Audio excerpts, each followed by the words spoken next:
मीना कशी मेरे साथ होटल के कमरे में आ गई। मैं उसे अपने कमरे में नहीं लाना चाहता था। उसकी वजह साफ ज़ाहिर थी कि मैंने उसको अपना जितना मती और मुरीदनी बनाना था बना लिया था। उसका मोर्चा मैंने फतह कर लिया था। अब मुझे हासिल मोर्चे को फतह करना था। कमरे में आकर वो सोफे पर मेरे करीब होकर बैठ गई। वो जो कुछ मुझसे चाहती थी मुझे अच्छी तरह मालूम था, मगर मैं वो कुछ नहीं चाहता था। मैं जो उससे चाहता था वो उससे मालूम नहीं था। मैंने होटल सर्विस को फ़ोन करके काफ़ी मंगवा ली। हम काफ़ी पीते हुए बातें करने लगे। मीना कशी मुझसे अपनी ज़िंदगी के आने वाले हालात के बारे में हर किस्म के सवाल पूछ रही थी, जिनके बारे में मुझे कुछ मालूम नहीं था। मुझे तो उसकी ज़िंदगी के बारे में सिर्फ इतना ही मालूम था जितना मुझे हवाई मखलूक चंद्रिका ने बताया था। मैंने तंग आकर उसे कहा, मीना कशी, तुम अपनी जीवन रेखा के बारे में जो कुछ मुझसे पूछ रही हो मुझे वो बताने की इजाज़त नहीं है, इसलिए मुझसे हर किस्म के सवाल मत पूछो।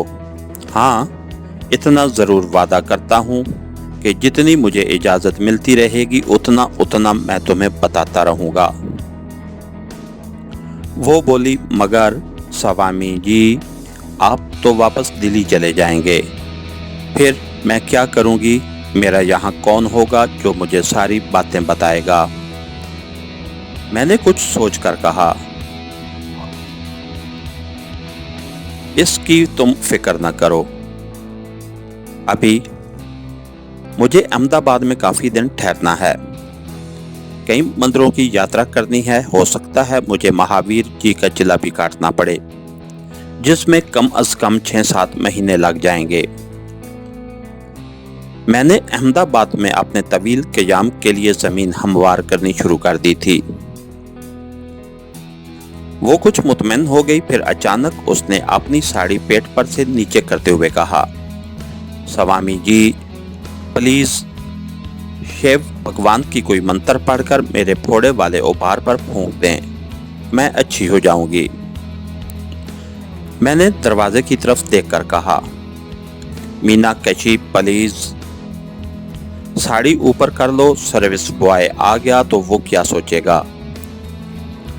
मैं शिव भगवान से तुम्हारे रोग का इलाज ज़रूर पूछूंगा, वादा करता हूँ।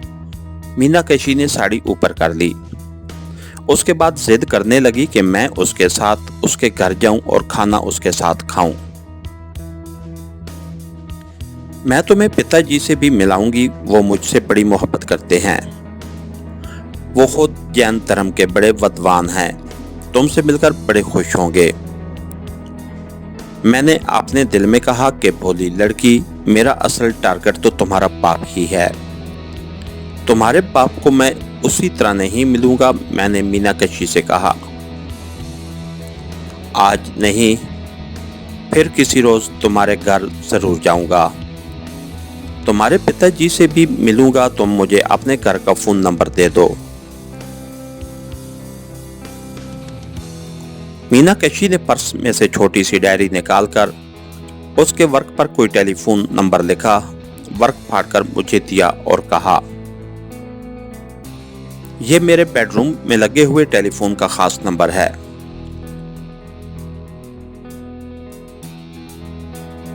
अगर मैं ना भी हूं तो आप जो पैगाम देंगे वो रिकॉर्ड हो जाएगा और मुझे मिल जाएगा। आपके कमरे का नंबर मैंने लिख लिया है। मैं अब चलती हूं, कल फोन करूंगी। अंग्रेजी में बात करते वक्त तो आप जनाब के अल्फाज नहीं आते, मगर मीना कशी जब हिंदी में मुझसे बात करती तो कभी मुझे आप कहकर और कभी तुम कहकर मुखातिब करती।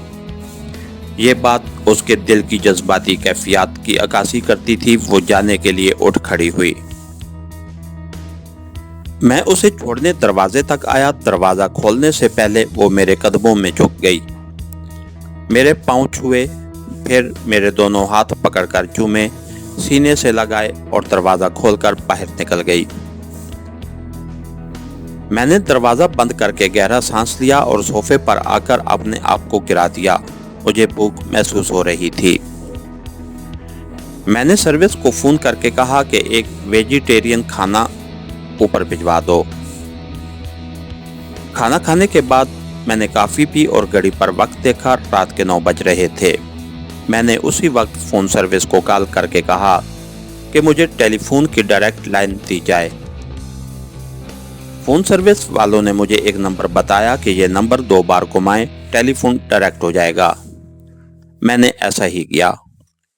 فون کی لائن ڈائریکٹ ہو گئی۔ میں نے کریم بھائی کا خفیہ نمبر ڈائل کیا۔ 2 بار گھنٹی بجی، پھر کریم بھائی نے فون اٹھا کر کہا ہیلو۔ میں نے کوڈ الفاظ میں اپنا نام بتایا اور اپنی مہم کے بارے میں اسے خوشخبری سنائی کہ میں نے پہلا مورچہ فتح کر لیا ہے، اب اصل ٹارگٹ کی طرف بڑھ رہا ہوں۔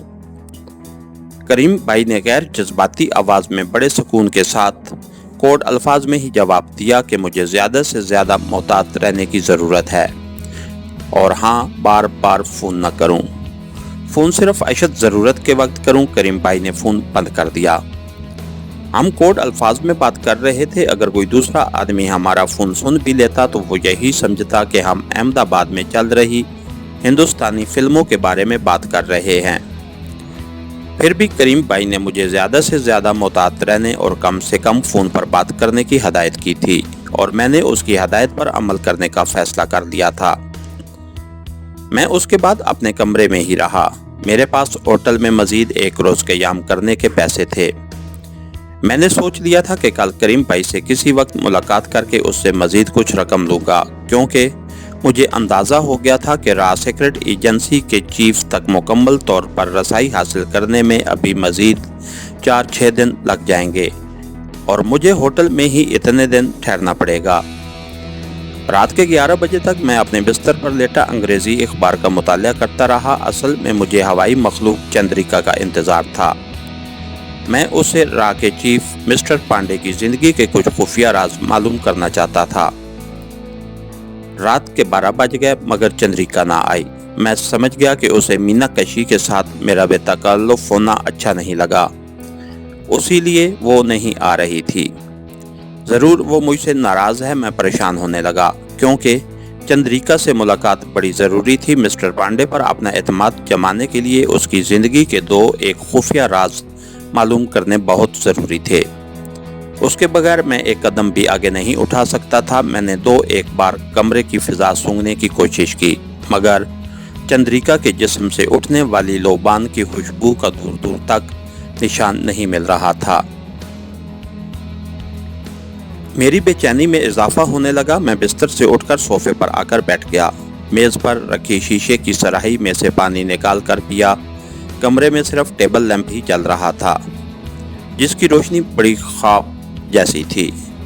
میں نے ذرا اونچی آواز میں چندریکا کو مخاطب کر کے کہا، چندریکا، اگر تمہیں میرا مینا کشی کے ساتھ بے تکلف ہونا برا لگا ہے تو مجھے معاف کر دو۔ تم خود بھی میرے دل کا حال جانتی ہو۔ آخر میں جوان آدمی ہوں۔ کسی کمزور جذباتی لمحے کی گرفت میں آ کر میں نے اسے اپنے ساتھ لگا لیا تھا، تو اس کا یہ مطلب تو نہیں کہ میں اس سے پریم کرنے لگا ہوں۔ تمہیں آپ نے پتنی کہا ہے تو اب اس وعدے کو نبھاؤں گا، تم جیون بھر میری پتنی ہی رہو گی۔ ابھی میں نے اپنی بات ختم ہی کی تھی کہ کمرے میں لوبان کی خوشبو پھیل گئی۔ چندریکا آ گئی تھی۔ خوشی سے میرا چہرہ کھل اٹھا۔ پھر اچانک میں نے دیکھا کہ چندریکا میرے سامنے والے صوفے پر بیٹھی میری طرف دیکھ کر مسکرا رہی ہے۔ میں نے کہا،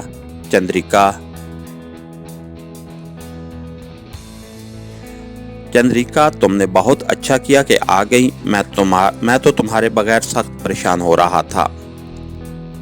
چندریکا کے چہرے کی مسکراہٹ غائب ہو گئی۔ کہنے لگی، اس لیے کہ تم کو ابھی مجھ سے غرض ہے، مجھ سے مطلب ہے۔ جب تمہارا مطلب نکل جائے گا تو تم مجھے چھوڑ دو گے، لیکن میں تمہیں اس وقت تک نہیں چھوڑوں گی جب تک مجھے یقین نہ ہو جائے گا کہ تم میرے پرکھوں کی جنم بھومی پر تباہی لانے کی کوشش میں لگے ہو۔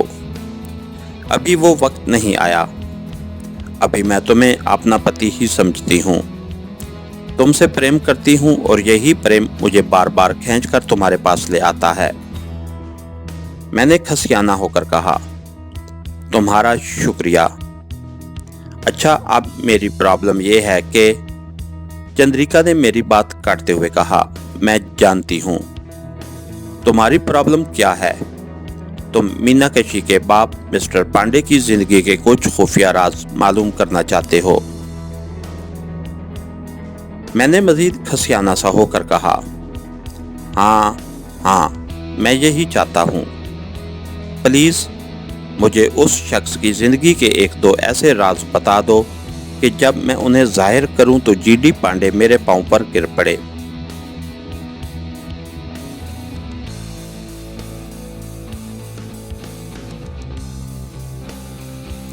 चंद्रिका का चेहरा मजीद संजीदा हो गया।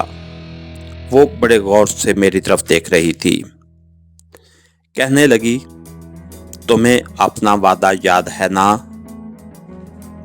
मैं तुम्हारी मदद सिर्फ इसलिए कर रही हूं कि तुम पिछले जन्म में मेरे खामद रह चुके हो और इस जन्म में भी मेरे पति हो।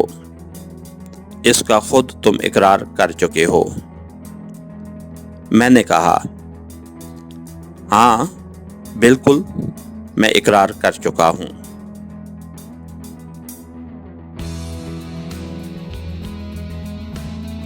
चंद्रिका ने कहा, और तुमने मुझे वचन दिया है कि तुम बीवी होने की हैसियत से मेरी एक ख्वाहिश जरूर पूरी करोगे। मैं उस वक्त अपने टारगेट पर अटैक करने के लिए बेताब था। टारगेट मेरे सामने था और उसके रास्ते का पहला किला मैंने फतह कर दिया था। मुझे चंद्रिका की क्या परवाह थी? अगर मैं उससे किया हुआ वादा पूरा नहीं करता और वो मुझसे नाराज होकर हमेशा के लिए चली जाती है तो मेरे लिए 100 बार जाए। मुझे सिर्फ इब्तिदा में उसकी मदद की जरूरत थी। मेरा मिशन ही ऐसा था। मुझे मीनाक्षी पर पांव रखकर राह के चीफ तक पहुंचना था। मैंने बड़ी फराख दिली से कहा, चंद्रिका, मुझे अपना वचन, अपना वादा याद है। तुम्हारी जो भी ख्वाहिश होगी मैं जरूर पूरी करूंगा, मगर मुझे राह के चीफ जीडी पांडे की कोई ऐसी कमजोरी, कोई ऐसी मुश्किल जरूर बताओ जिसमें वो फंसा हुआ हो और जिसको हल करके मैं उसका एतमाद हासिल कर लूं। चंद्रिका बोली, तो सुनो। अहमदाबाद में राह का चीफ और मीनाक्षी का बाप मिस्टर जीडी पांडे शुगर का मरीज है।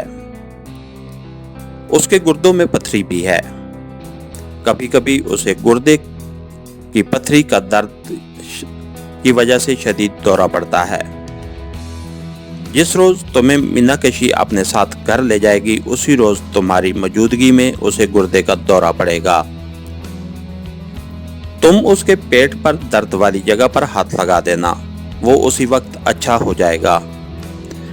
दूसरी बात यह है कि मिस्टर पांडे की तरक्की की फाइल दिल्ली सेक्रेटेरिएट गई हुई है। वहां वो 2 साल से पड़ी है। उस पर वजीर आजम इंदिरा गांधी के दस्तखत होने बाकी हैं। अगर इंदिरा गांधी के दस्तखत हो जाएं तो मिस्टर पांडे को तरक्की मिल जाएगी और उसका मुस्तकबिल मुनव्वर हो जाएगा।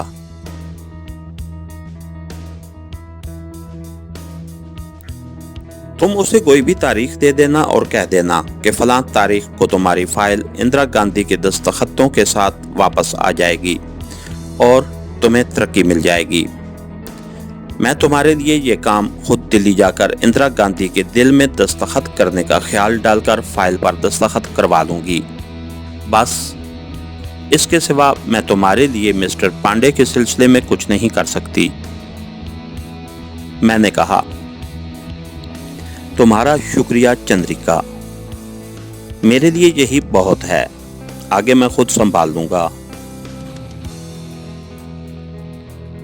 चंद्रिका सोफे पर से उठ खड़ी हुई। मैं भी उठ खड़ा हुआ। वो मेरे करीब आ गई। लोबान की खुशबू तेज हो गई।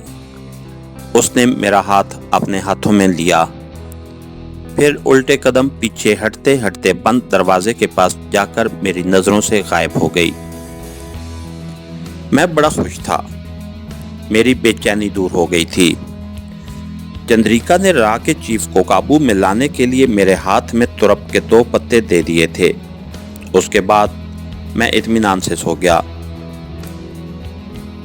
दूसरे रोज दिन के 10 बजे के करीब मैंने करीम भाई को खुफिया नंबर पर फोन किया और कहा कि आपसे मुलाकात बहुत जरूरी है। उसने कहा 1 घंटे बाद बहरान क्वार्टर में आ जाना, और उसने फोन बंद कर दिया। मैं 1 घंटे बाद शहर से बाहर रेलवे लाइन के करीब जो हमारा खुफिया क्वार्टर था और जिसके तहखाने में मेरी कमांडो जासूसी का सारा सामान पड़ा था, वहां पहुंच गया। करीम भाई वहां पहले से मौजूद था। मैंने उसे चंद्रिका से अपनी रात वाली मुलाकात के बारे में कुछ न बताया। मीनाकशी से जो मुलाकात हुई थी उसकी पूरी तफसील सुना दी और कहा, मीनाकशी के जरिए अब मैं इराक के चीफ से मिलने वाला हूं। मुझे पूरी उम्मीद है कि मैं उस शख्स को अपना मुरीद बनाने में जरूर कामयाब हो जाऊंगा।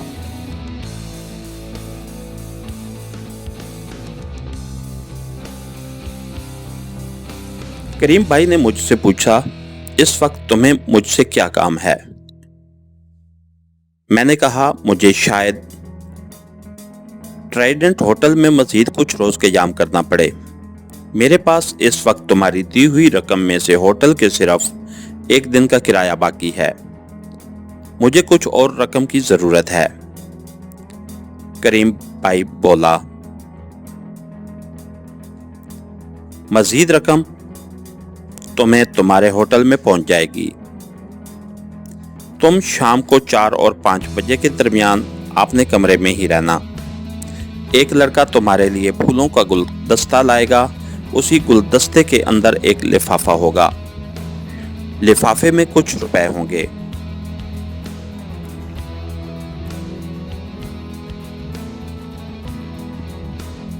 मैंने करीम भाई का शुक्रिया अदा किया तो वो बोला, शुक्रिया की कोई जरूरत नहीं।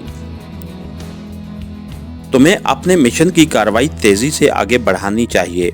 मुझे खबर मिली है कि देवलाली की पहाड़ियों में भारतीय फौज का जो बहुत बड़ा गोला बारूद का जखीरा है, वहां से इस महीने के आखिर में असला से भरी हुई एक मालगाड़ी जम्मू की तरफ रवाना होने वाली है। मुझे ये भी खबर मिली है कि उस गाड़ी में कश्मीरी मुजाहिदों के खिलाफ इस्तेमाल किए जाने वाले नीपाम बमों के रॉकेट भी भारी तादाद में होंगे। ये नीपाम बम वाले रॉकेट कश्मीरियों के घरों को आग लगाने के लिए इस्तेमाल होंगे। ये सारा असला कश्मीर के महाज पर कश्मीरी मुजाहिदों के खिलाफ इस्तेमाल किया जाएगा। तुम्हारा काम ये है कि तुम इस मालगाड़ी के देवलाली से रवाना होने का सही वक्त मालूम करो, ताकि देवलाली और जम्मू के दरमियान की जगह पर उस गाड़ी को तबाह किया जाए।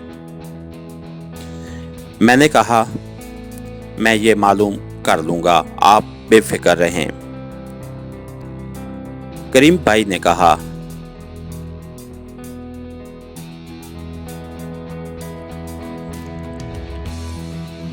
कहा, मैं बेफिक्र रहूं या न रहूं, तुम्हें हर हालत में कश्मीरियों के खिलाफ इस्तेमाल होने वाले गोला बारूद की गाड़ी को रास्ते में तबाह करना है।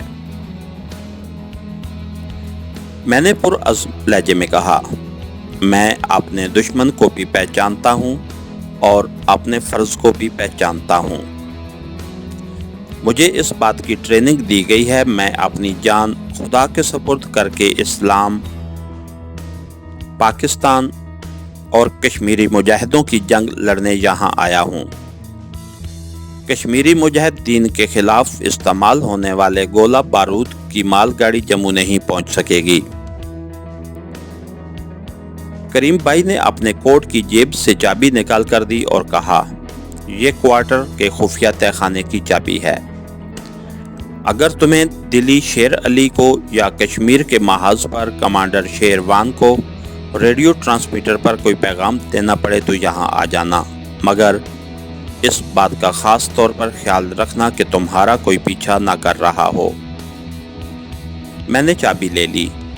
करीम भाई उसके बाद अकेला ही चला गया। उसके जाने के बाद मैंने क्वार्टर का दरवाज़ा बंद करके ताला लगाया और अहमदाबाद से दिल्ली जाने वाली रेलवे लाइन की तरफ से होकर शहर की तरफ रवाना हो गया। एक चौक में से टैक्सी ली और अपने होटल में पहुंच गया। होटल में आया तो मालूम हुआ कि मीनाकशी का 2 बार फोन आ चुका था। उसने एक नया फोन नंबर लिखवाया था कि मैं आते ही उसे इस नंबर पर फोन कर लूं। मैंने उसे फोन किया तो वो मिलने को बेचैन थी। कहने लगी, मैं अभी आ रही हूँ, बड़ी ज़रूरी बात करनी है। मैंने बज़ाहिर मसरूफियत का उज़र पेश किया, मगर वो ना मानी और बोली, मेरे गुरुदेव, मैं आ रही हूँ, और उसने फ़ोन बंद कर दिया। कोई 10 मिनट बाद वो होटल के मेरे कमरे में थी। आते ही उसने झुककर मेरे घुटनों को हाथ लगाया और हाथ बांधकर कहने लगी, स्वामी जी, आप कहाँ थे? मैंने कई बार फोन किया मगर आप ना मिले। मैंने कहा, स्वामी नारायण जी के मंदिर में दर्शन करने गया हुआ था, आओ बैठो।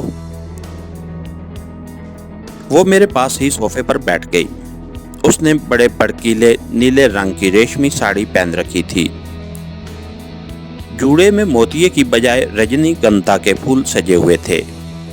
लिबास से एक नए वलैती परफ्यूम की लिपटें उठ रही थीं। कहने लगी, मैंने पिताजी के आगे आपका जिक्र किया तो वो आपसे मिलने को बेचैन हो गए। कहने लगे, ऐसे अंतर्यामी स्वामी जी से मिलकर मुझे बड़ी खुशी होगी। मैंने पिताजी को सब कुछ बताया कि किस तरह आपने मेरी खुफिया बीमारी पहचान ली और मुझे मेरी गाड़ी की गुमशुदा चाबियां भी लाकर दे दी। मैंने दिल में कहा कि तुम्हारे पिताजी से तो मैं ऐसा मिलूंगा कि वो सारी उम्र याद रखेंगे। इस कमबख्त से मिलने के लिए तो मैंने ये सारा ड्रामा रचाया है। ऊपर से मैंने नफी में सर हिलाते हुए कहा, नहीं नहीं मीनाकशी, मैं जोगी साधु आदमी हूँ, बड़े अफसरों को नहीं मिला करता। तुम्हारे पास तो इसलिए आ गया कि शिव जी भगवान का इशारा मिला था कि तुम्हारे पास जाऊं और तुम्हें ये खुशखबरी सुनाऊं कि तुम एक रोज हिंदुस्तान की बहुत बड़ी डांसर बनने वाली हो। मीनाकशी ने बड़ी अकीदत से मेरा हाथ अपने हाथों में ले लिया। स्वामी, कल तो आपने कहा था कि आप मेरे घर जरूर आएंगे, फिर आज क्यों इनकार कर रहे हैं? मैंने कहा, वो तो मैं सिर्फ तुम्हारी खातिर तुम्हारे घर जाने को कह रहा था। मीनाकशी की आंखों में आंसू आ गए। कहने लगी, स्वामी जी, प्लीज मेरे पिताजी को अपने दर्शन जरूर दें। उनको शुगर की तकलीफ है, गुर्दे में भी पथरी है। आज गुर्दे में थोड़ी थोड़ी दर्द हो रही थी, वरना वो तो मेरे साथ ही आते। मैंने दिल में कहा, मेरी ख्याली बीवी और हवाई मखलूक चंद्रिका ने अपना काम शुरू कर दिया था और मिस्टर पांडे के गुर्दे पर हमला कर दिया था। मैंने कहा, अच्छा, तुम्हारी खातिर मैं शाम को तुम्हारे पिताजी से मिलने चला चलूंगा। मीनाकशी बड़ी खुश हुई। उसने मेरे दोनों हाथों को चूम लिया और उसके साथ आंखें लगाईं और कहा, मैं शाम को लेने खुद आऊंगी। वो चली गई। शाम तक मैं अपने कमरे में ही पड़ा रहा। मुझे मालूम था कि शाम को 4 और 5 बजे के दौरान करीम भाई का भेजा हुआ कोई लड़का मेरे लिए मजीद रकम लेकर आ रहा है। ठीक 4:30 बजे मेरे दरवाजे पर दस्तक हुई। मैंने दरवाजा खोला तो बाहर एक लड़का हाथ में फूलों का गुलदस्ता लिए खड़ा था। गुलदस्ते के गिर्द सुर्ख रंग का कागज लिपटा हुआ था। उसने मुझे नमस्कार किया और बोला, सर, ये आपके लिए है। मैंने लड़के को 5 रुपए इनाम दिया और गुलदस्ता लेकर दरवाजा बंद कर दिया। गुलदस्ते का कागज जल्दी से उतारकर फूलों को अलग अलग किया तो उसके अंदर एक नीले रंग का लिफाफा छुपा हुआ था। लिफाफा खोला तो उसमें 4000 रुपए के करेंसी नोट थे। होटल में मेरा 1 दिन और 1 रात का किराया पूरा हो चुका था। मैं उसी वक्त नीचे गया और मजीद 24 घंटों के लिए कमरा बुक करा दिया। 5:30 बजे मीनाक्षी गाड़ी लेकर पहुंच गई। मैं उसके साथ गाड़ी में बैठा और उसके पिताजी से मिलने चल पड़ा। मीनाक्षी का बंगला शहर के अमीर तरीन इलाके में वाक़ था। बहुत बड़े बाग में बना हुआ ये बंगला 2 मंजिला था। बाग में किस्म किस्म के मौसमी फूल खिले हुए थे। ऊंचे ऊंचे पुराने दरख्त थे। जैसे ही गाड़ी पोर्च में जाकर खड़ी हुई, एक वर्दीपोश मुलाजिम ने आगे बढ़कर दरवाजा खोल दिया। मीनाक्षी मुझे साथ लिए बंगले के खूबसूरत और कशादा ड्राइंग रूम में से गुजारकर अपने पिताजी के कमरे में ले गई। ये उसके बाप का बेडरूम था।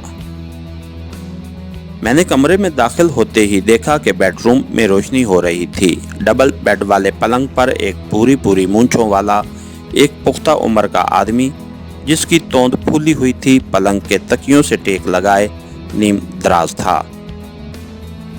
मुझे देखते ही वो मेरे खैर मुकद्दम के लिए उठने लगा तो मैंने कहा, नहीं नहीं, आप क्यों तकलीफ करते हैं? आप बीमार हैं, आराम से लेटे रहें।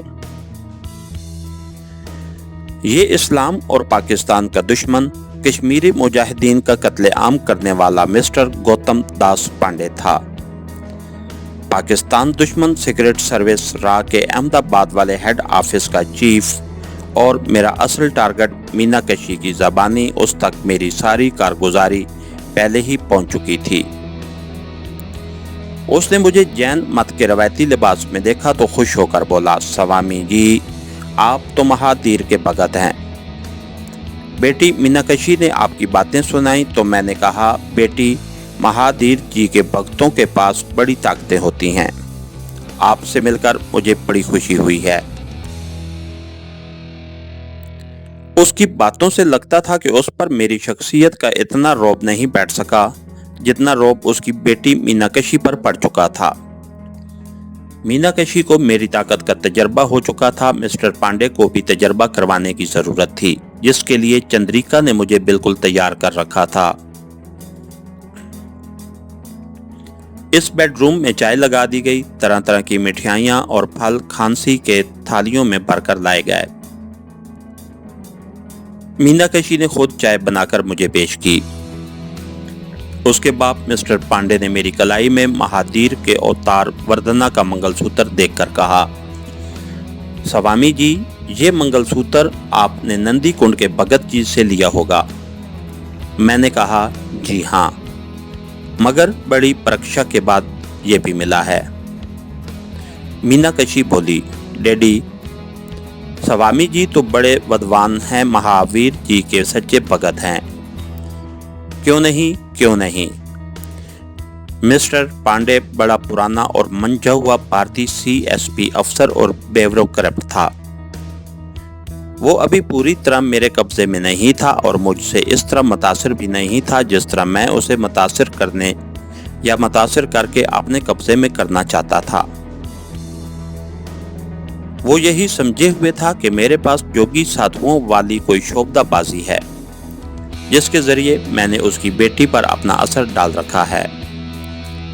दूसरी तरफ मैं उसी इंतजार में था कि चंद्रिका कब उस पर गुर्दे की दर्द का हमला करती है, क्योंकि चंद्रिका ने कहा था कि जब मैं मिस्टर पांडे से मिलने जाऊंगा तो उस पर गुर्दे की दर्द का शदीद दौरा पड़ेगा।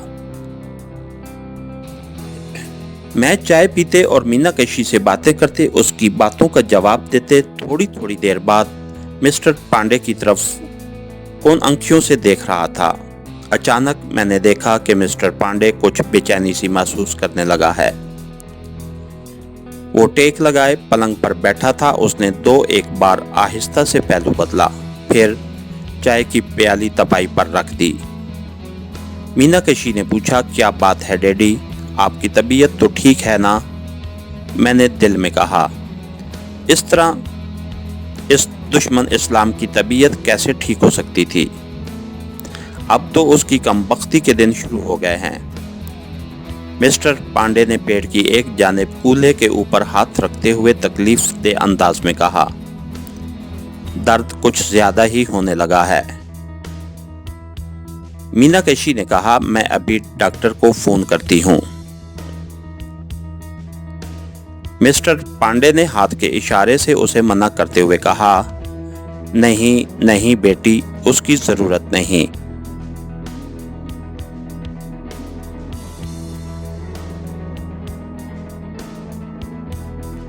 ट्रंकोलाइजर मेरे पास मौजूद है। अचानक मिस्टर पांडे के हल्क से एक दबी हुई चीख निकल गई। चंद्रिका ने हमला कर दिया था। वो गुर्दे की शदीद दर्द से दौरा हो गया। मीनाक्षी फौरन डॉक्टर को फोन करने मेज पर रखे हुए फोन की तरफ गई तो मैंने कहा, मीनाक्षी, डॉक्टर को बुलाने की जरूरत नहीं है, पांडे जी की तकलीफ अभी दूर हो जाएगी। मीनाक्षी तो मेरे चमत्कार, मेरे करिश्मे देख चुकी थी, वहीं रुक गई और हाथ जोड़कर बोली, प्लीज स्वामी जी, मेरे डैडी को ठीक कर दें। मिस्टर पांडे को वाकई शदीद दर्द शुरू हो चुका था। वो पलंग पर तड़प रहा था। मैं सोफे से उठकर पलंग पर बैठ गया और पांडे का हाथ अपने हाथ में लेकर कहा, मिस्टर पांडे, जिस जगह दर्द होता है वहां मेरा हाथ रख दें। मिस्टर पांडे दर्द से बलबला रहा था। उसने मेरा हाथ अपने हाथ में लेकर अपने जिस्म पर जहां गुर्दे होते हैं रख दिया और दिल में कहने लगा, चंद्रिका, अब मेरी इज्जत रख लेना। जो तुमने कहा था वो कर दिखाना। और ऐसा ही हुआ। मेरे हाथ के पांडे के जिस्म पर रखने की देर थी कि उसका सारा दर्द एकदम से काफूर हो गया। कहाँ वो दर्द से बिलबिला रहा था और कहाँ अब पहलू के बल लेटा बिल्कुल साकित हो गया था। उसे यकीन नहीं आ रहा था कि इतना शदीद गुर्दे का दर्द सिर्फ एक आदमी के हाथ लगाने से खत्म हो सकता है। मैंने कहा, मिस्टर पांडे, उठकर बैठ जाएं, आपकी तकलीफ खत्म हो गई। वो आहिस्ता से सीधा हुआ। जब उसने देखा कि वाकई दर्द बिल्कुल जाता रहा है तो वो बिस्तर पर जरा सा ऊपर होकर पलंग की पुष्ट से टेक लगाकर बैठ गया। वो मेरी तरफ एहसान मंद और हैरान परेशान नजरों से देख रहा था। कहने लगा, स्वामी जी, आपने तो कमाल कर दिया, जरा सा भी दर्द बाकी नहीं रहा। मैंने कहा, पांडे जी, मुझे आपके लिए स्वामी हरिनाथ जी के मंदिर में जाकर एक चिल्ला करना पड़ेगा। उसके बाद आपको गुर्दे का दर्द सारी जिंदगी नहीं होगा। पांडे बड़ी आजिज़ी और अकीदत के साथ मेरी तरफ देख रहा था। मीनाक्षी की खुशी की इंतहा न रही थी। वो कहने लगी, डैडी, मैंने न कहा था कि स्वामी जी तो अंतर्यामी गुरु हैं। पांडे अब उठकर बिल्कुल ठीक ठाक होकर बैठ गया था। कहने लगा, स्वामी जी, मेरे गुर्दे में 3 पथरियां हैं। सारी तकलीफ इन पथरियों की वजह से है। डॉक्टर कहता है मुझे शुगर बहुत ज्यादा है, ऑपरेशन खतरनाक साबित हो सकता है। मैंने कहा, मिस्टर पांडे, आप घबराइए नहीं, मैं आपकी सारी पथरियां खत्म कर दूंगा। मैं ये काम एकदम नहीं करना चाहता था। मैं चाहता था कि वो मेरे नीचे लगा रहे और उसे मेरी ज़रूरत महसूस होती रहे। अब वक्त आ गया था कि मैं तुरप का वो दूसरा पत्ता निकालूं जो मुझे चंद्रिका ने दिया था। मैंने पांडे से कहा, जरा मुझे अपना हाथ दिखाएं। उसने अपनी भद्दी सी फूली हुई हथेली बड़े इश्तियाक और अकीदत के साथ मेरे आगे कर दी। मुझे उस हथेली पर सिवाय बेकार किस्म की लकीरों के और कुछ भी नजर नहीं आ रहा था। मैंने बड़े माहिर हाथ देखने वालों की अदाकारी करते हुए उसकी हथेली को इधर उधर से दबाकर देखा और कहा, अपना हाथ पीछे कर लें, मुझे जो देखना था देख लिया। मीनाक्षी ने पूछा, गुरुदेव, आपने क्या देखा है? कुछ हमें भी बताइए। मैंने अपनी तवज्जो पांडे की तरफ कर ली और उसकी तरफ घूरकर देखने लगा। मैंने पूछा, पांडे जी, आपकी तरक्की की फाइल ऊपर प्रधानमंत्री के सेक्रेटेरिएट में गई हुई है।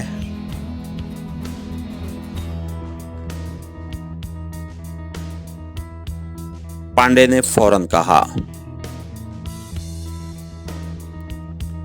हाँ जी गई हुई है, मगर 2 साल हो गए हैं, वहीं पड़ी है। दरअसल वहां मेरा एक दुश्मन बैठा है, वो फाइल को दबाए हुए है। सिर्फ उस पर इंदिरा जी के दस्तखत होने हैं। एक बार दस्तखत हो जाएं तो मेरा बेड़ा पार हो जाएगा। मैं जिस जगह पर बैठा हूं इस पोस्ट पर पक्का हो जाऊंगा और मेरी तरक्की भी हो जाएगी। मीनाक्षी ने मुझसे इल्तिजा करते हुए कहा, प्लीज गुरुजी मेरे डैडी का काम कर दें, आप तो सब कुछ कर सकते हैं। मैंने आहिस्ता आहिस्ता सर हिलाते हुए बड़ी शान बेनियाजी से कहा, हो जाएगा, सब काम हो जाएगा। थोड़ा वक्त लगेगा, उसके लिए मुझे एक खास चिल्ला करना पड़ेगा। पांडे ने मेरी खुशामद करते हुए कहा, स्वामी जी, आप जितनी रकम कहेंगे मैं आपकी खिदमत में पेश कर दूंगा। प्लीज आप चिल्ला शुरू कर दें। ये मेरी जिंदगी, मेरे मुस्तकबिल का सवाल है। मैंने कहा, मैं अभी आपको कुछ नहीं बता सकता।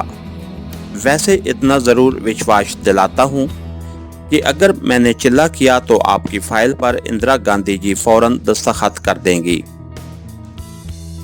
पांडे बहुत खुश हुआ, कहने लगा, आप धन हैं, बस आज से मुझे भी अपना भगत समझें।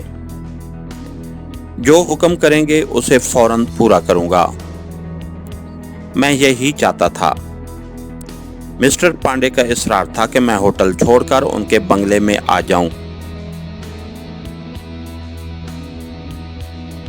कहने लगा, ऊपर पूरा पोर्शन खाली पड़ा है, आप जब तक अहमदाबाद में हैं हमारे यहाँ तशरीफ ले आएं, ये हमारे बड़े भाग होंगे।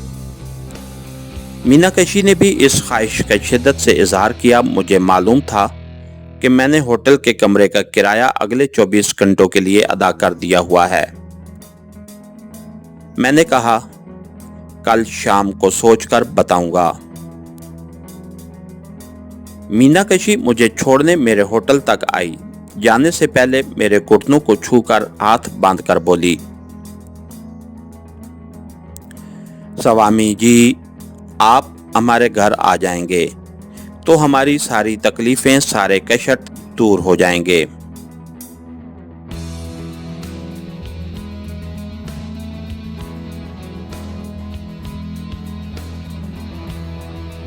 मैंने कहा, मैं कल सोचकर बताऊंगा।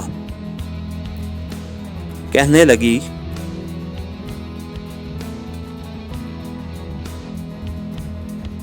मैं कुछ नहीं जानती, मैं कल 5 बजे शाम आपको लेने आऊंगी, आप तैयार रहिएगा।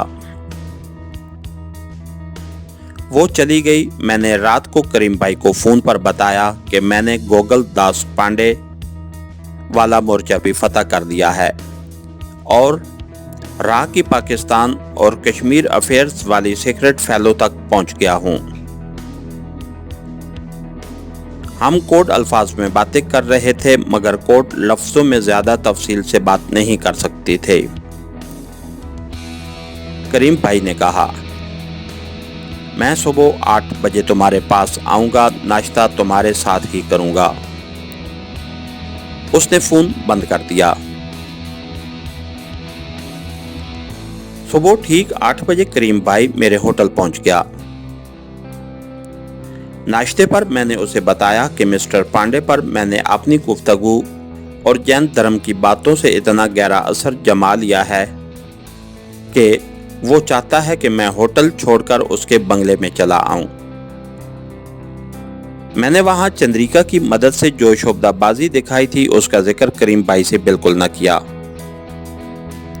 उसकी जरूरत भी नहीं थी। करीम भाई कहने लगा, मेरा ख्याल है तुम्हें आज शाम होटल छोड़कर मिस्टर पांडे के यहाँ चले जाना चाहिए।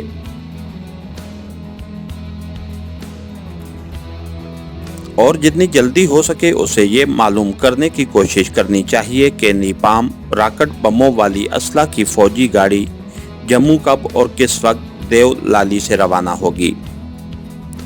ये मालूम करना बहुत ज़रूरी है क्योंकि ये गाड़ी देवलाली और जम्मू तवी के दरमियान ही किसी जगह तबाह हो जानी चाहिए। अगर इस फौजी मालगाड़ी का असला कश्मीर पहुंच गया तो उसमें जो नीपाम रॉकेट बम हैं वो कश्मीरी मुजाहिदीन के मोर्चों में तबाही मचा देंगे और कश्मीरी मुसलमानों के घरों को जलाकर खाकस्तार कर देंगे। मैंने कहा, करीम भाई ये तुम भी जानते हो कि इतनी जल्दी इतने टॉप सीक्रेट की बातें मिस्टर पांडे से मालूम करनी बहुत मुश्किल हैं, लेकिन मेरा टारगेट यही है। मैं पूरी कोशिश करूंगा कि जितनी जल्दी हो सके एमुनेशन वाली इस फौजी गाड़ी के बारे में मुकम्मल मालूमात हासिल करूं।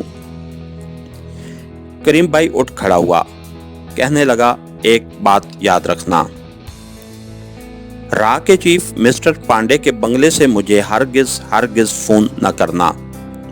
वो भारत की टॉप सीक्रेट सर्विस का चीफ है। उसके घर से जो फोन किया जाता है या बाहर से जो फोन आता है उसको अहमदाबाद की सेंट्रल इंटेलिजेंस पुलिस का खास अमला रिकॉर्ड करता है और पूरी चेकिंग के बाद मालूम कर लेता है कि फोन कहां किया गया था और बाहर से फोन कहां से आया था।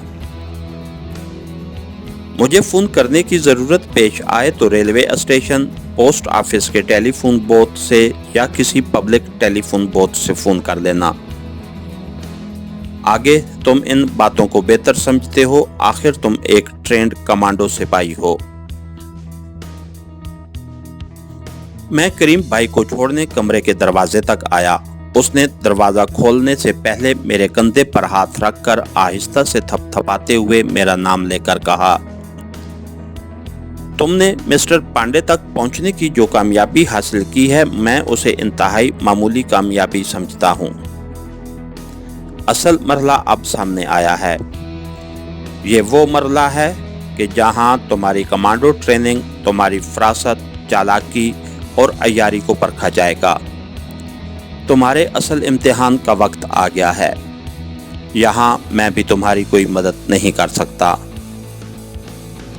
क्योंकि मुझे कमांडो सपाइंग की ना तो कोई बाकायदा ट्रेनिंग मिली है और ना मुझे इन बातों का कोई तजर्बा है। तुम्हें खुद हालात का एक ज़हीन कमांडो की तरह जायजा लेना होगा, खुद ही आर्डर इशू करना होगा और खुद ही उस आर्डर पर उस तरह अमल करना होगा कि तुम टारगेट मार दो। मैं तुम्हें जाते हुए एक ही बात कहूँगा कि देवलाली के एमुनेशन डिपो से जम्मू तवी जाने वाले असला की फौजी ट्रेन का तबाह होना लाजमी है। वो दरवाजे की तरफ बढ़ते बढ़ते रुक गया, मेरी तरफ कर देखा और बोला, अब तुम्हें बेहद एहतियात बरतने की जरूरत है। तुम रा के चीफ के बंगले पर रह रहे होगे। अहमदाबाद की सेंट्रल इंटेलिजेंस के आदमी तुम्हारी निगरानी शुरू कर देंगे। मैं तुम्हें कभी वहां कयाम करने का मशवरा ना देता, लेकिन ये हमारी मजबूरी है। तुम अगर बाहर किसी जगह ठहरते और मिस्टर पांडे से राव रस्म रखते तब भी खुफिया पुलिस तुम्हारी निगरानी शुरू कर देती। बाहर रहकर तुम्हारी गिरफ्तारी बड़ी आसान थी, मगर रा के चीफ के मेहमान बल्कि गुरु की हैसियत से पुलिस उस वक्त तक तुम पर हाथ नहीं डाल सकती जब तक कि उसके पास कोई ठोस सबूत ना हो। और तुम्हारा मिस्टर पांडे के करीब रहना बहुत जरूरी भी था। इस दफ़ा तुम मुझसे फ़ोन पर राब्ता करोगे, उसके बाद कोई पैगाम वगैरह देना हो तो मुझे रात 12 और 1 बजे के दरमियान रेडियो ट्रांसमीटर पर कोड अल्फाज में पैगाम दे सकते हो। मैं हर रात 12 से 2 बजे तक आपने तय खाने वाले क्वार्टर में मौजूद हूँगा। मैंने कहा, मगर मेरे पास कोई मिनी ट्रांसमीटर नहीं है।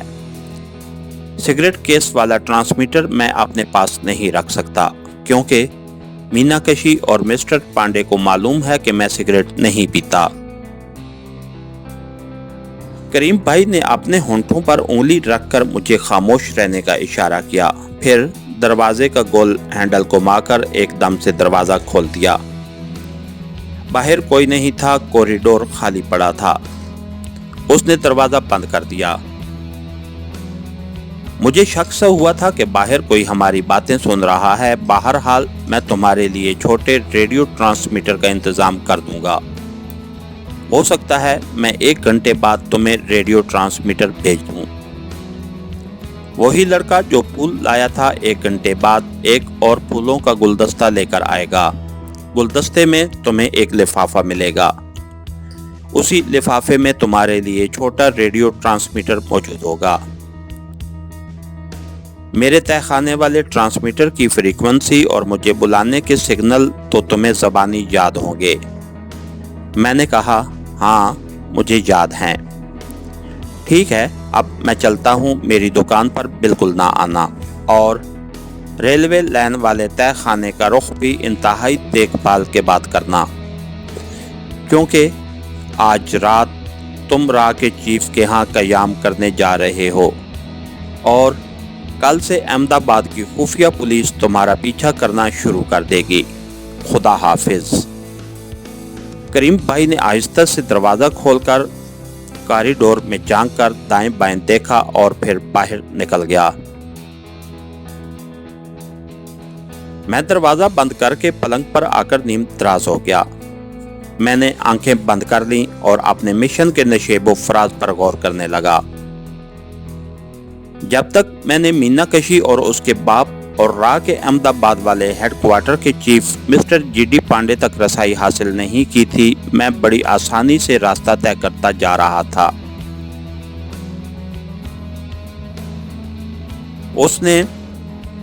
उसमें मुझे चंद्रिका की इमदाद भी हासिल थी, मगर मेरे मिशन का मुश्किल तरीन मरहला शुरू हो रहा था। यहाँ से आगे चंद्रिका ने भी मेरी मदद करने से इनकार कर दिया था। हालांकि अगर वो चाहती तो बड़ी आसानी से मुझे राह के हेडक्वार्टर से कश्मीर में भारतीय फौजों की नकलो हरकत और पाकिस्तान में राह के तखरीबी कारी के मंसूबों वाली सीक्रेट फाइलें लाकर दे सकती थी। मगर नंदी कुंड की मढ़ी पर ही उसने साफ लफ्जों में मुझे कह दिया था, मैं जानती हूँ तुम भारत में क्या मंसूबे लेकर आए हो। अगर तुम पिछले जन्म में मेरे पति मेरे खामिद न रह चुके होते तो मैं तुम्हें जिंदा ना छोड़ती, लेकिन मैं मजबूर हूँ। अगर मैंने तुम्हें बुढ़ापे की उम्र तक पहुँचने से पहले जवानी में ही हलाक करवा दिया या तुम किसी हादसे में मारे गए तो मुझे अगले जन्म में 1 लाख साल तक तुम्हारा इंतज़ार करना पड़ेगा। इसीलिए बुढ़ापे की उम्र तक पहुंचने तक तुम्हारी हिफाजत मेरी जिम्मेदारी बन गई है, लेकिन मैं भारत देश की बासी हूँ। इस धरती ने मुझे जन्म दिया और इसी धरती की खाक में मेरी हड्डियों के फूल दफन हैं। ये मेरी जन्म भूमि है। मैं अपनी जन्म भूमि से गद्दारी नहीं कर सकती। तुम्हारे लिए सिर्फ 2 काम करूँगी। पहला काम ये कि तुम्हें मीनाकशी और मिस्टर पांडे की नज़रों में एक पहुंचे हुए जादूगर जैनी गुरु की हैसियत दे दूंगी।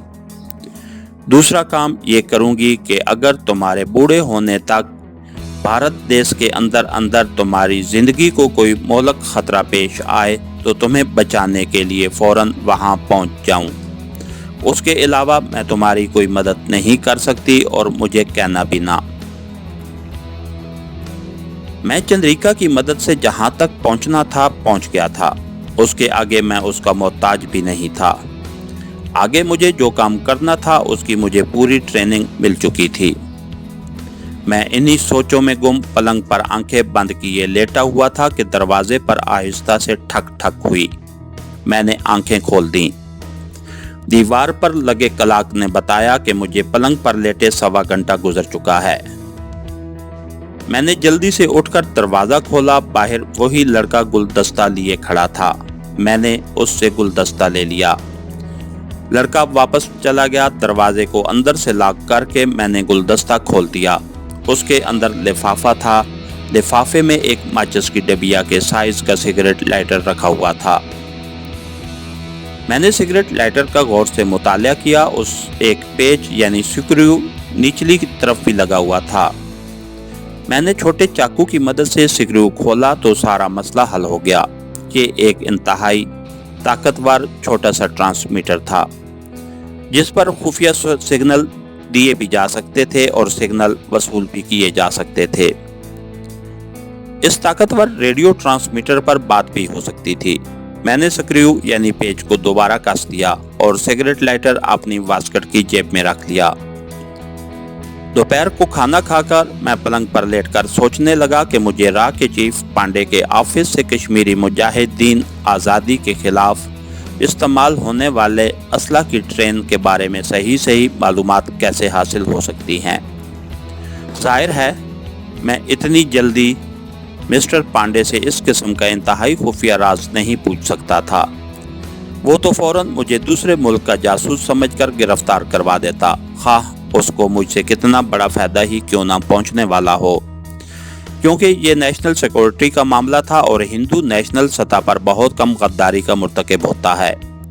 अगर वो मुझे गिरफ्तार ना भी करवाता तो कम अज कम वो मुझे जम्मू जाने वाली फौजी असला की ट्रेन के मुतालिक कुछ न बताता और आगे से बेहद मोहतात हो जाता।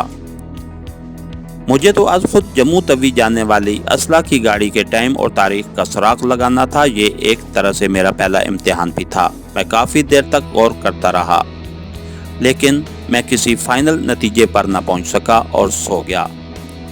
सोकर उठा तो दोपहर के 4:15 बज रहे थे। जल्दी से उठकर गुस्ल किया, कपड़े बदले, माथे पर जैन धर्म की 3 सफ़ेद लकीरें डाली और मीना कशी का इंतज़ार करने लगा। उसने कहा था कि वो शाम को मुझे लेने आएगी। मैंने काफ़ी मंगवाई और सोफे पर बैठकर काफ़ी पीने और आगे मुझे जो कुछ करना था उस पर गौर करने लगा।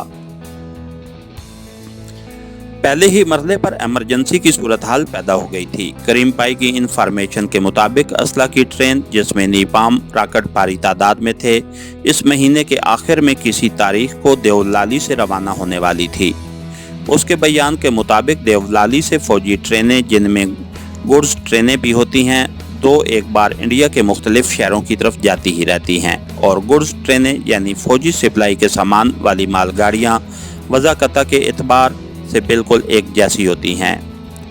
देवलाली से रवाना होने वाली किसी मालगाड़ी को देखकर आप ये नहीं मालूम कर सकते कि उसमें फौजी साजो सामान या फौज के लिए स्पेयर पार्ट्स वगैरह का सामान जा रहा है या असला लदा हुआ है। मुझे ख़ास तौर पर उस गाड़ी की तारीख और रवानगी का वक्त मालूम करना था जिसमें कश्मीरी मुजाहिदीन के खिलाफ इस्तेमाल होने वाला गोला बारूद और नीपाम बम के रॉकेट लदे हुए थे। मेरे पास वक्त भी बहुत थोड़ा था, यानी महीने की आखिरी तारीखों के आने में सिर्फ 15-20 दिन बाकी थे। मुझे जो कुछ करना था इन 15-20 दिनों के अंदर अंदर ही करना था। मीनाकशी ठीक वक्त पर होटल पहुंच गई। मैंने अपनी मुख्तसर सी ज़रूरी चीज़ें अपने ब्रीफ केस में संभाल कर रख ली थीं। खुफिया ट्रांसमीटर वाला सिगरेट लाइटर मेरी बास्केट की जेब में था। मैं मीनाकशी के साथ होटल की लॉबी में आ गया। यहाँ होटल के काउंटर पर एक रजिस्टर में अपने होटल छोड़ने के खाने में दस्तखत किए और होटल की लॉबी से निकलकर मीनाकशी की गाड़ी में आकर बैठ गया। आज उसने बादामी रंग की रेशमी साड़ी पहन रखी थी। गले में मॉडर्न फैशन की बादामी रंग के मनकों वाली माला थी। उसने परफ्यूम भी कोई दूसरी लगा रखी थी जिसकी खुशबू बड़ी ख्वाब अंगेज थी। मैं इस गुजराती हिंदू लड़की के जज्बात से बखूबी वाकिफ था। ये मुझे किसी और तरफ ले जा रही थी जो मेरा असल रास्ता नहीं था। मैंने उस लड़की से जितना काम लेना था ले चुका था। अब किसी इंतहाई ज़रूरत और इमरजेंसी के वक्त ही वो मेरे काम आ सकती थी। अब मेरा असल टारगेट उसका बाप था। रास्ता में मीनाकशी अपनी नाव के नीचे वाले उभार के बारे में मुझसे बातें करती रही। उसे बड़ी तशवीश थी। कहने लगी, मुझे डर लग रहा है कहीं ये कैंसर ना बन जाए, इसलिए मैं लेडी डॉक्टर के पास नहीं जाती। कहीं वो ये ना कह दे कि ये कैंसर है। मैंने संजीदा और बावकार अंदाज में कहा, उसकी फिक्र तुम मुझे दे दो, तुम्हारा ये उबार मैं दूर कर दूंगा। भगवान ना करे अगर तुम्हें कैंसर भी हो गया तो मैं भगवान शिवा की मदद से वो भी खत्म कर दूंगा, मीनाक्षी ने खौफजदा लहजे में कहा। नहीं नहीं स्वामी जी, मुझे कैंसर नहीं होना चाहिए, मैं तो खुदकशी कर लूंगी। वो इस किस्म की बातें करती रही और गाड़ी उनके बंगले में दाखिल होकर पोर्च में रुक गई। मिस्टर पांडे मुझे लेने के लिए बल्कि मेरा स्वागत करने के लिए लॉबी में एक मुलाजमा के साथ खुद मौजूद था। मैं बड़ी शान से गाड़ी में से निकलकर साधु संतों की तरह हाथ ऊपर उठाए मिस्टर पांडे की तरफ बढ़ा, जैसे उसे आशीर्वाद दे रहा हूं। उसने आगे बढ़कर मेरे पांव छुए और बोला, स्वामी जी, मेरे धन भाग के आप मेरी कटिया में पधारे। वो अंग्रेजी की बजाय अब हिंदी जबान में मुझसे बात करने लगा था, जिस तरह चेले अपने गुरु से बात करते हैं।